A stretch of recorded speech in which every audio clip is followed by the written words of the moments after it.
Commentary Booth is a show for media lovers by media lovers just like you. If you want to support the show, go to pariomagazine.com.au.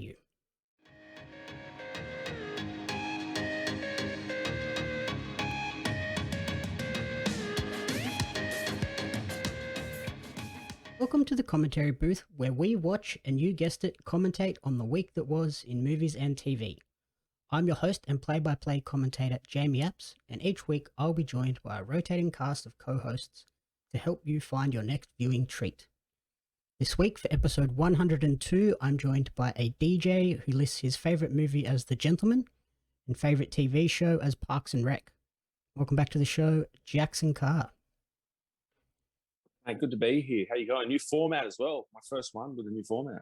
Yep, yeah, new format. So basically we're trying to help people stop scrolling and start streaming. Yeah, I need to do that actually because I've been spending a lot of time scrolling lately. So, yeah, it's good. Yeah, I've been talking to a few people and they've all said that that's an issue that they're having with all of the various streaming services at the moment. So fingers crossed this new format would help people just pick between two things instead of picking between 50,000. Yeah, there's the streaming stuff and there's all the other distractions in the world as well. So, like, it's funny. During the week, you know, as everyone knows, I love TikTok. TikTok have recently introduced, they've changed their formatting. Originally, when everyone had it, it was 15-second videos. Then went to 30-second, then went to a minute, then went to 3 minutes. Now it's 10 minutes. I'm like, the application that has ruined my attention span is now trying to make me watch something for 10 minutes. If I want to watch that, I'd go on YouTube. Like, sorry, I need my 15 to 30-second hit. Like, I don't want 10 minutes looking at TikTok. So, yeah, that's my little rant for the week about attention spans and scrolling. So, yeah, that's going to revolutionize the TikTok vlogs for you. Not at all. I'm trying to cut them down. Like, I did one yesterday and it went for like 15 seconds and this bloke's like, this is boring. Get better content. I'm like, sorry. Like, it was a 15-second vlog. He's like, enjoy your night out. I'm like, it's 15 seconds of 4 hours at the pub. Like, shut up. I don't care. Imagine me doing that for 10 minutes. Like, yeah. To be fair, you could have spent another couple of minutes on those meals. Holy cow, they were some fancy looking pub meals. Yeah, mate, we're at the Sheaf and it's one of my work venues. So the best part was everything I bought was 50% off. So we got like a round of 4 beers and it was like $17. We bought all those 4 meals and it was like $49 or $50. And that included like palmies, pizzas. It was salmon, like, it was great. So yeah, as you like scanned over that table, I was like, whoa, those feeds look great. Yeah. It was great. And then, yeah, outside of all of that, how are you feeling about impending doom of World War III? Oh, it's funny. Like, I was talking to one of my bosses today about everything. It's like, I work in hospitality at Ego, so like my whole life is around nightlife. It's like, oh yeah, restrictions are over, we're back to normal. And then it's like, oh, choose your fighter, war, natural disasters with all the flooding. So it's like, yeah, it's 2022 off to a great start. Yeah. Although, to be fair, I've totally ignored the potential of World War III and I went and renewed this bad boy. Yeah, nice. Where are we going? Vegas. Oh, don't get me in Vegas. I had the best time of my life there. I'm pretty sure that's the reason my ex and I broke up. So, what's on in Vegas? AEW have 3 shows over the course of a single week, and then they have another show at the LA Forum the following Wednesday. So I was like, might as well extend it out a couple of days. Yeah, nice. Jealous. So, yeah, very jealous. That's hopefully coming up. I got to secure tickets tomorrow morning, and then we're good to go. But okay, I believe in you. Very exciting times. Yeah, nice. So, obviously this week, as we mentioned, new format. We're going to dive into 2 brand new blockbuster movies that are now showing in cinemas around the country. So, yeah, let's grab the popcorn and head to the movies. First up, probably the biggest movie in cinemas at the moment and probably for the next few months, The Batman. What did you think of this movie on a broad level first? Mate, I need a 10-minute TikTok video talking about how good that movie was. Like, going into it, I was a bit apprehensive about the Batman stuff. I never go to Twilight, so like Robert Pattinson, I didn't really pay attention to, but like the last few Batman's been a bit like, but then like Joker's kind of like, Joaquin Phoenix, my doppelganger, has turned me. But bro, that fucking movie, oh my god, like that was absolutely incredible. Like it was phenomenal. I cannot get it. That's all I've been talking about for the last couple of days. And you know me, I have a lot to talk about. And like people at work are like, don't you have anything else to talk about? Like, no, Batman. That's all we have to talk about. It's just it was incredible. Like it lives up to the hype, and it's just, and then DC have got a good year coming up, which is very exciting. So I absolutely loved it. Thank you. I really appreciate it. Like, thank you. That was great. Oh, my pleasure. I was very much the same. Went in sort of very low expectations. Like you said, Robert Pattinson, I was apprehensive about how well he'd do in the role, but was blown away. With the movie clocking in at 175 minutes, so essentially 3 hours, I was like, this could be a bit of a trudge. And yes, it's not like the most fast, high-paced movie, but boy, oh boy, does that story pack quite a punch towards the closing moments. Yeah. It's funny. It's like you watch like a television show. Before I was at a shop, and some guy was telling me about like this game, and I was like, I'm not a gamer, but he was like telling me about it. It's like, you know, when you watch like a show or you do something and you know it's going to be good, but you keep persevering, but it's not good. Like it's like Ozark, like it's a very slow show.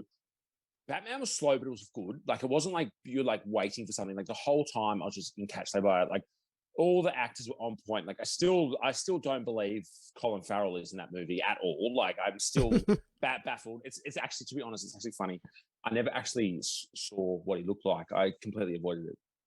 As much as I said I did, it was because I was trying to save it for the movie. And then I was like, when I saw him, I was with my mate, and I was like, that's Colin Farrell. Like it's not. Like I physically don't believe it, but it was just, yeah, everyone was just on point. It was just absolutely incredible, phenomenal. Yeah, I think I had spent the whole movie knowing that, yeah, Colin Farrell plays the Penguin. I think every time he was on screen, I was just staring at him, trying to see Colin Farrell. Yeah. And I did the same thing. I knew it was him because we went to the premiere, they did like an interview with the cast quickly, and like, this is us, and I heard it was him, and I kept on looking, and I was like, is it? And I just can't believe it. So yeah, like the Batman, a 2022 adaptation of the very famous DC comic character. This movie is directed by Matt Reeves, who has a pretty good track record now. Like he directed Cloverfield, which I loved. He did the Dawn of the Planet of the Apes and War for the Planet of the Apes, which are fantastic movies as well. Now he's done this one, and yeah, this is gonna blow people out of the water, I think, in terms of any other movie that's in the cinema at the moment is gonna have a tough time getting an audience. Yeah, like I posted on my Insta story that I was there, and like I got so many messages from people, like more than usual. If I'm just posting something, being like, how is it? Is it good and stuff? And I was like to people, I was like, yeah, it's incredible, and they're just like, I can't wait to see it. And it's just like, and it's nice because like it's kind of like a different angle from what we're used to looking at, like the Bruce Wayne character, where Bruce Wayne's always like out and he's in with everything, whereas like Bruce Wayne was quite reclusive in this version of it. And like it was, I think they're trying to be very dark with what they're doing with this, and it was very dark. There was only an X amount of colors. You very, very noticeable. There was not a lot of colors, and when there was a bright color like a red, it really stood out. And it's like, wow, like this is like a really dark genre they're going on. And it's nice because I love Marvel movies, but Marvel tried to be very funny with their movie. There wasn't a lot of funny moments. There were like a few things that you could tell they were trying to be funny, but no one laughed in the cinema. And it was like, I like what they're doing. Like it's very exciting time for the superhero genre at the moment, because you've got Marvel doing Marvel things, being funny and serious at the same time. Whereas this was not like that. It was completely different. And it was just so dark and so good. Yeah, like I think they really did sort of lean on the Dark Knight trilogy as sort of inspiration, and then they looked at Marvel and were like, okay, Marvel are going really bright, high energy, very comic book. Let's take this other direction, focus on what the comic book stories is at their core, and that's like Batman being the world's greatest detective and that route, but also keeping it very dark, gritty, sort of like a noir detective movie where it is very, very dark colors, not a lot of bright colors. But then, yeah, like you said, when the reds and the fire of like the orange of the fire hits, it's really like, oh, hang on, I need to pay attention now. Like this has Yeah. really caught my eye. Mm. And as you said with Pattinson's portrayal of Bruce Wayne, because this is only his second year as Batman following the murders of his parents, Yeah. he's still like a very young Batman, so he's still kind of establishing his position in the hierarchy of Gotham's crime fighting side of the world. He's still obviously very like emotionally torn up about his parents and what happened to them, so he is like very brooding, sort of, as the trailer sort of lets on, like emo Batman. Yeah. I loved the idea of when he takes the cowl off as well, the eye paint doesn't just disappear. Like it's there, it's gritty, it's running. It's like he's put in a lot of hard yards and effort when he's under that mask. Mm. And then he also gets called Vengeance a lot as well. Like they're like, "Who are you?" And rather than being like, "I'm Batman," it's like Vengeance. And then even like towards the end of it, without spoiling, towards the end of the movie, he kept on getting called Vengeance as well. And it was like there was that whole like, he's a fresh Batman. It's been 2 years. He's still like mourning his parents, so he's still Vengeance. Like he's just like this dark guy, but he still doesn't like guns. He still doesn't want to like kill people if he can get away with it. But he's still got like this whole like vengeance, like Dark Knight order with it. So yeah. Yeah, and like they don't lean into the technology, which is like kind of what a lot of Batmans have done, where it's like these really high tech, lots of gadgets and stuff. This one, he's just brutalizing people. He just like in I think the opening scene where he takes the guy down, he's just like punching this guy over and over and over, and it's just like, this is a very visceral, gritty movie. It's not a light and funny comic action movie. Yeah, big time. And then obviously the bad guy, the Riddler, like takes that to a whole new level as well, with him sort of playing on the vengeance idea of Batman. Like, why is he doing what he does? There's more to the story of his parents, and very sort of Zodiac killer with like the little riddles and clues and stuff he leaves him. It's very sort of intense. Like, I think I heard one of the best descriptions I heard of this movie is it's like the movie Seven, but with Batman as the main character. Like it's a serial killer. Yeah. Which is really cool. And I loved the feel of Gotham as well. Like it felt cold. It felt just wet all the time. Yeah. Grimy, like a city that's being overrun by crime and corruption really should. I think, to be honest, I don't know if I've thought this before, but I had a realization throughout the movie that Gotham is actually New York. I didn't realize that. I don't know if I'm an idiot, but I kept on seeing things throughout the movie, and I'm like, oh, it looks like Times Square. That looks like that. And then at the end, they go to this facility, and I'm like, oh, that's okay. And then I kind of had that thing being like, oh, Gotham is New York City. Like I don't know if I was slow with that one, but it was nice. Trying to think if Gotham's meant to be New York or Chicago. I know, like, it's New York. I think Gotham is New York, and Superman Metropolis is meant to be like Chicago. Yeah, because without giving away, the end they go to Gotham. Something like it's literally New York. Like they're on an island. You see them on an island and stuff. So like I didn't actually realize that, but I was like, oh, okay, cool. Like it's and it, like we said, there's not a huge amount of like big action sequences, but when they do, they're really pivotal. Like sort of there's a big car chase scene, and that's one of the best Batman car chases I think I've seen in a long time. That's not a Batmobile is incredible. Yeah. It's like a car. Like it's not like a highly technological Batmobile, and like even like the fights aren't CGI. Like it's a good old fashioned like Hoodles biff. Like they just get into it rather than you see your Marvel movies. It's like bang bang bang bang bang. Whereas this was just, it was really like a nitty gritty like superhero. The only thing that I'm missing were a couple of pows and kabows from Adam West Batman, but like besides that, yeah, incredible. And like with that, I think that car sequence has a lot of the real eye-catching and really highlighted cinematography moments with the colors. Like the reveal of the car, that's where the first like big pop of orange comes as he turns the car on and the engine just like glows bright orange. And then towards the end of the sequence when the camera like flips upside down and we get the silhouette of Batman just walking out of the fire. I was like, that's an incredible shot. That was such a good shot. That was so like when it went goosebumps. Like, oh mate, that movie. They did have kind to watch of Joker tonight. Like speaking of like those dark ones, like I need to watch it. I need to see my homie. That one. With that silhouetted shot, they did kind of linger on it just a touch too long, where he walks up to the car and then does like the awkward like bend down and look at Penguin. I was like, we maybe didn't need to see Batman like looking awkward as he's bending over, unable to move his neck. Yeah. In terms of the cast, what did you think of Robert Pattinson in the role of Batman / Bruce Wayne? Look, I was never a Twilight person. I missed that whole. I never watched it. I was actually talking to someone tonight or today about Zac Efron and how much he's grown, but I never got into High School Musical. I thought he was a great character, and like even because we're at the premiere, when the movie started, like we go to premiere, like someone introduces it, and this chick was working for DC, and she basically was like, "Don't judge this movie based on what you know from Robert Pattinson, because you don't like." He just absolutely just nailed. Like he came in and he just nailed it. Like the Riddler was amazing. Still don't believe Colin Farrell was the Penguin, and like the casting was just absolutely on point.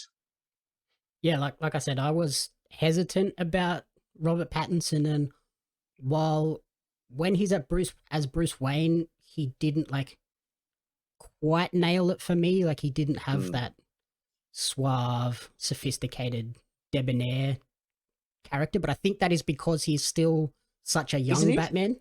And he's an introvert. He wasn't like that cool Bruce Wayne that could like pick up anyone. He was like this guy that was like a recluse for 2 years, never went out, whatever. And I know what it was like being in like lockdown for a couple of months and then going out and DJing again, and like people like knowing like the Jaxon, being like, "Oh yeah, I'm Jaxon." Whoa! When I first started going out again after being out, and that was only like a couple of months, you're still very introverted with it. So like imagine being in your house like this for like 2 years, you only speak to like a couple of people. Like, I actually think he really nailed that awkwardness of going from not going out to going out and having to be like this big billionaire socialite. So I never saw him in Twilight, so I don't know what that character's like, but I think it was actually perfect. Yeah, I suspect them leading with this style of Bruce Wayne, it gives them a lot of potential to have a character arc of him growing and becoming more confident in both roles as Batman and Bruce Wayne, so he can grow into that sort of really suave, confident guy as Bruce Wayne, as he sort of does better as Batman. Yeah. But when he has the full bat suit, makeup and everything on, I was like, you are Batman. Like you are nailing this role. Just like even in the moments where he's sort of in a crime scene and thinking about a riddle, looking at the clues, he portrays a lot of like, you can tell he's thinking and trying to solve the puzzle without actually saying anything. It's just the way he looks at the other characters. And then Zoe Kravitz as Selena Kyle and Batwoman, so good as well. I think she's the best Batwoman we've had. Oh, so you know how like I go like, this is my favorite movie this month. This is my favorite TV show this month. I go through that with celebrities as well. After seeing that, she's now number one for me. Like I want to go rewatch like High Fidelity, the TV show and stuff. She was so good in that. Her acting was on point. She's also very, it's incredible performance. Like absolutely nailed it. Yep. And then some of the other roles, Paul Dano as the Riddler, I thought was really creepy, really good in that role. Jeffrey Wright as James Gordon, which will become Commissioner Gordon, I imagine at some point, also really good. Peter Sarsgaard as Gil, the mayor. That quick, easy role for him. He's barely in the movie, but Andre Serkis as Alfred, also really good. Why is Alfred always British? I think just because it's like when you think of rich butlers, like you just go, I guess it's going to be a rich Englishman.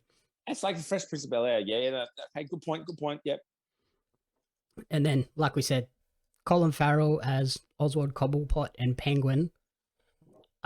like you said, I don't think he was in this movie, but if they're going to say he was, okay, he was. Yeah. And then what are your predictions for the future now that we've seen this movie? We know how it ends. We're not going to spoil too much, but we will sort of give some rough ideas of where the future I want to see takes us. the development of certain characters. I want to see the development of Two-Face. I would like to see what they do with him. I'd like to see like Joker come into it, but it needs to be Joker. Like I don't want them to do some weird thing where they get another actor in like a multiverse. They need. Could you imagine Joaquin Phoenix and Robert Pattinson in the same movie and how twisted they perform these characters? It would be the most mind fuck thing. Like seeing them together as like opposites, it would just be like Batman movies in the 90s were comedy. Like you see like Jim Carrey being good and like you'd see the comedy stuff, but those two together, it'd all be like, this movie needs to be R-rated. This movie needs like, you need to sit down and be like, I would love that together. So I think those two need to be in it. I think there could be like a Catwoman spin-off, and then Robin needs to come from somewhere. Like he, I don't know where, but even if it's like a female Robin or something, but it just needs to come in. You know how like through the movie they keep showing the mayor's son? Yeah. Every time they showed him, I got very like, is this kid gonna be Robin in like the next couple of movies? Like it felt like that's what they were sort of alluding to without putting it right in your face. Like, we're gonna have him be this young apprentice kid, but we're not gonna say anything about. But they're gonna have to fast forward at least 6 to 8 years, or somehow get there. Like it's not like, and you couldn't do it because he was literally like 8 to 10. So But I guess when Robin is introduced in the comics, he is like a mid-teens. So and obviously this is a younger Batman as well, so we could push that even a little bit lower.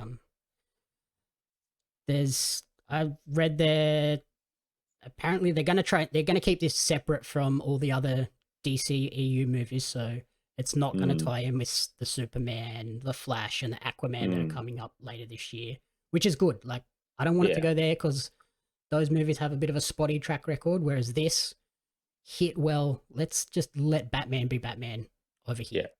Let's not mix them. Pattinson has signed on for a 3-film deal, so we're at least getting 3 Batman movies. Yeah, wow. Which is awesome, so good. I'm glad they signed him for multiple rather than wait and see if this was good. There's still a lot of story to be told around Penguin as well.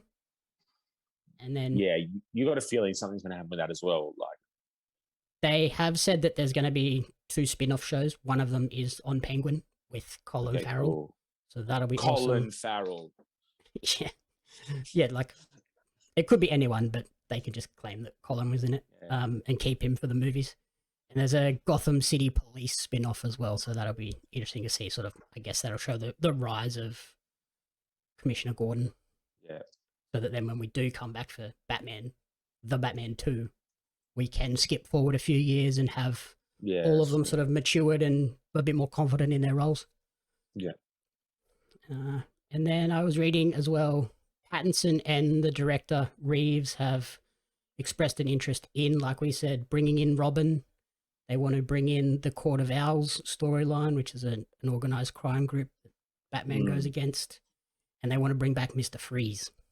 Oh, that was so when I was growing up in the 90s, Arnie was my favorite actor. Like I'd see all these movies, and Mr. Freeze in Batman, like that was next level. Like, but I'd love to see a dark version of Mr. Freeze, and you know it could just be so bad, like how bad he would be. Like he is, and especially with like going through like his wife's murder or death, and that would really mess him up. And it would just be like he'd just go to like a game at like Gotham Stadium, like it's a Yankee Stadium, and he'd just be like, I'm going here, I'm just going to freeze 80,000 people, because like it would be so dark and it'd be so good. Like, yeah, like it'd be the perfect contrast for Pattinson's Batman, who had a tragedy strike him and went down the path of getting rid of crime. Dr. Freeze has a tragedy hit him, and he goes down the path of, I'm just going to destroy everything and everyone in my path. And then the closing, it's not, there's no post credits, but like the closing sequence introduces a big character that kind of, I guess everyone expects to be in a Batman film. and I loved that sequence. That was incredible. You told me there wasn't anything. I left. The movie was No, over. just like the sequence in Arkham Asylum. Yeah. Okay. Like, that bit was so good, okay. and Okay.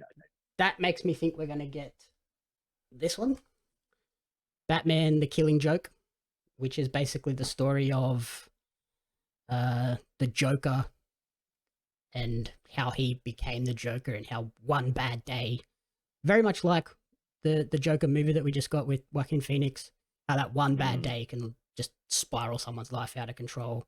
Yeah. And he's like really psychotic. He threatens to like rape people in this one, and like it's very heavy. Like, my favorite comic of all time, and I think that's sort of the direction we're going with Joker moving forward in this one. And for US listeners, this movie is coming to HBO Max 45 days after its opening day in the States. So they don't have to wait too long if they don't manage to go to the cinemas, but I think from the sounds of it, we're both heavily saying go to the cinemas. Like, it is worth sitting on a big screen. You haven't been going to the movies for the past 2 years. You save some money not going. This is a movie you have to see at the cinemas. Like, absolutely. Like, it's I reckon it'll be one of the best movies of the year. I'm saying that now in March. Yep. Yeah, like, I think the only other one at this point that could top it is Top Gun Maverick. But if you're a comic, maybe for you, Doctor Strange. Doctor Strange. Yeah. I think top three. We'll do a recap, and when we do our recap, you just take a screen grab of this. It's March. Batman is in the top 3 movies of all time. I mean, sorry, this again. Batman is in the top 3 movies of 2022. December Jackson, do you agree? Done. Screen cap of that. We'll see, and I'll be like, yeah, 100%. Perfect. Yeah. Alrighty. So yeah, that's the Batman. Go out and see it. Like, no sugarcoating this one. Don't wait. Just go and see it as soon as you can. And now a quick word from our sponsors. First up is Decorate and Dance. For them, life is a party. With the world reopening and parties now becoming much more viable, if you're hosting a party, then all of the ingredients you need for a good time start with the 3 Ds: design, decorate, and dance. You can't have a party without a theme, design, balloons, florals, and decorations, and some good tunes, dancing. The team over at Decorate and Dance can provide it all. Specializing in kids' parties, adult parties, hens nights, baby showers, corporate events, and weddings, Decorate and Dance are your one-stop shop. Book a designer, decorations, and a DJ for your party to be remembered at www.decorateanddance.com.au. Next up is LF9 Designs. Are you in need of a new logo, event posters, Twitch overlays or emotes, or perhaps even merchandise designs? Look no further than LF9 Design for all of your graphic design needs.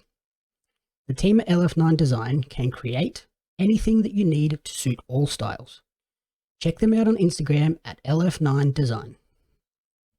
Maison de Femmes create romantic, handmade, gold-filled jewelry for lovers and dreamers. Each piece is handmade and personally shipped by Jess Kumanovsky of Australia. If you are looking for an amazing and unique piece for a loved one, then look no further than Maison de Femmes. Maison de Femmes can be found online at maisondefemmes.com. That's MaisonDefemmes.com. And finally, Tegan Tag Photography. If you're ready for something a little different, ready to stray from the path of a traditional photo session, then get in touch with Tegan Tag Photography. Tegan specializes in water photography, family photo sessions, maternity shoots, and any type of photography incorporating Mother Nature. Bookings with Tegan can be made online at tegantag.com.au. That's www.tegantagg.com.au.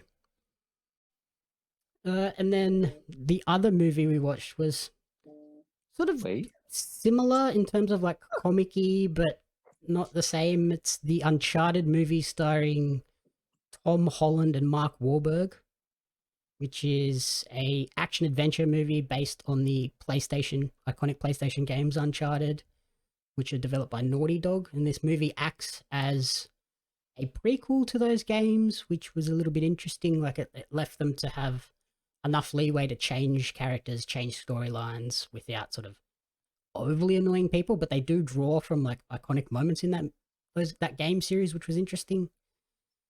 So basically, like we get a street smart Nathan Drake, played by Tom Holland, and recruited by Victor Sully Sullivan, who's like this seasoned treasure hunter, and they're basically going to travel around the world and try and find a fortune that was amassed by Ferdinand Magellan and then lost 500 years ago.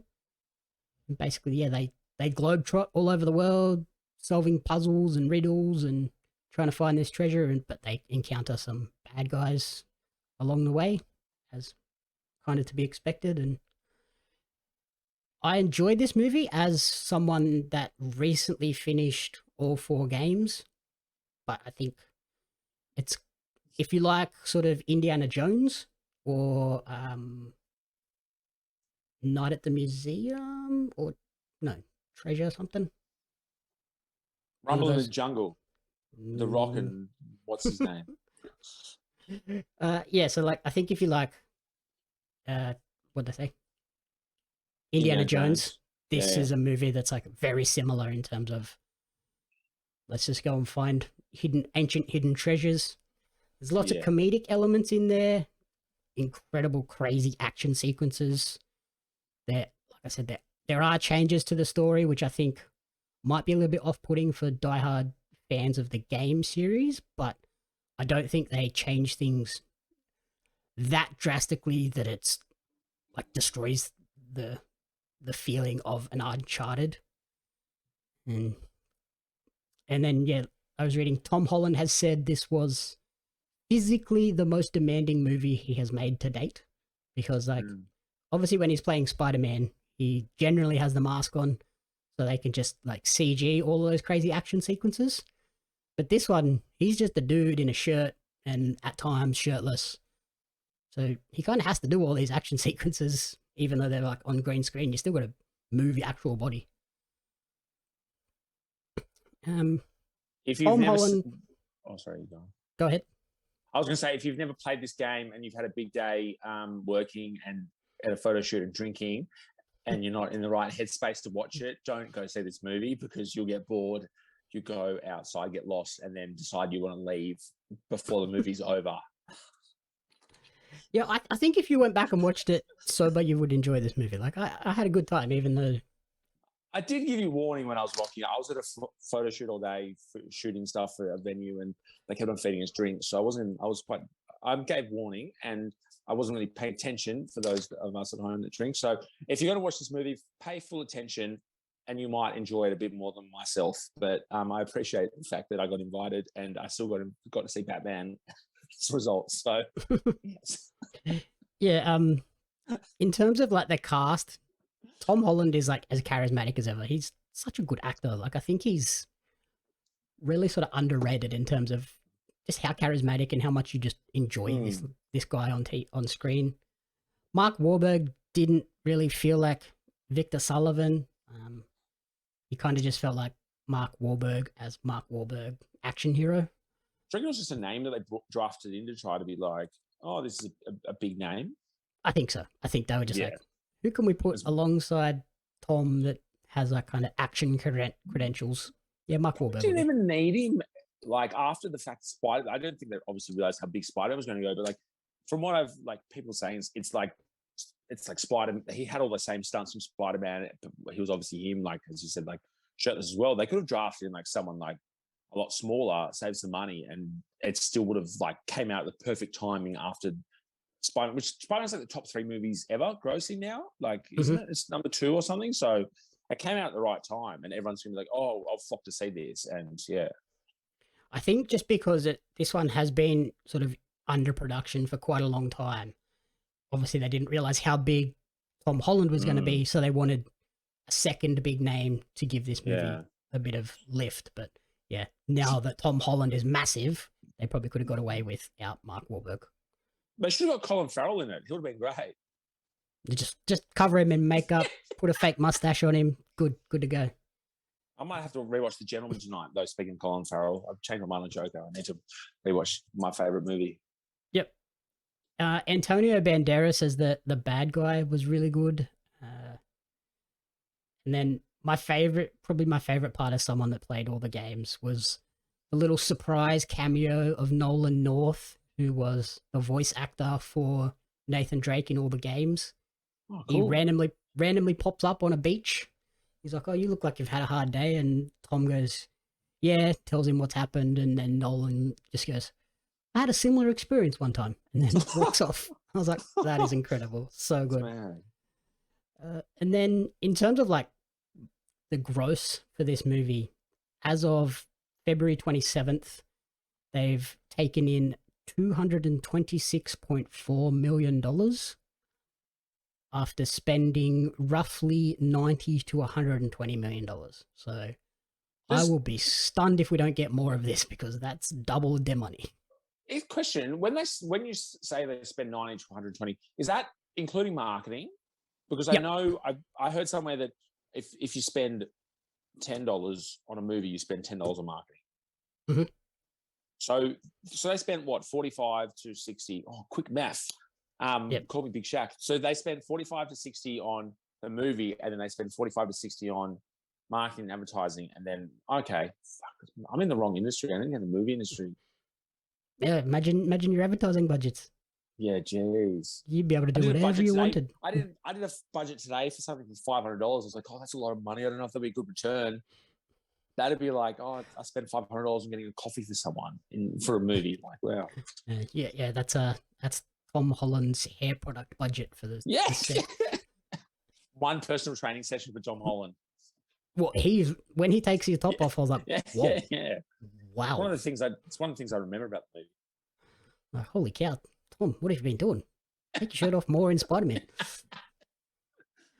But yeah, this is the first feature film production by the newly created PlayStation Productions film arm of PlayStation. So they've made this. I believe they have another movie project that I don't think they've announced, sort of marinating until they announce that, but they have announced a HBO show based on the Last of Us game, which when it comes out, they pushed it back to 2023. When that comes out, I think that could be one of the biggest shows on HBO. Like, that is such an incredible story in that game. If they do that justice in the TV show, which from all the screen grabs and stuff we've seen so far, that's going to be a fantastic show. Like, it'll be Walking Dead, but much better, like in terms of character development and story wise. Yeah, nice. A couple of other trivia things that I found out in the movie: Sully is given a cat by Nathan Drake, but Mark Wahlberg has cat allergies, so I'm not sure how they managed to get around that when they were filming that. I guess it's a CG cat.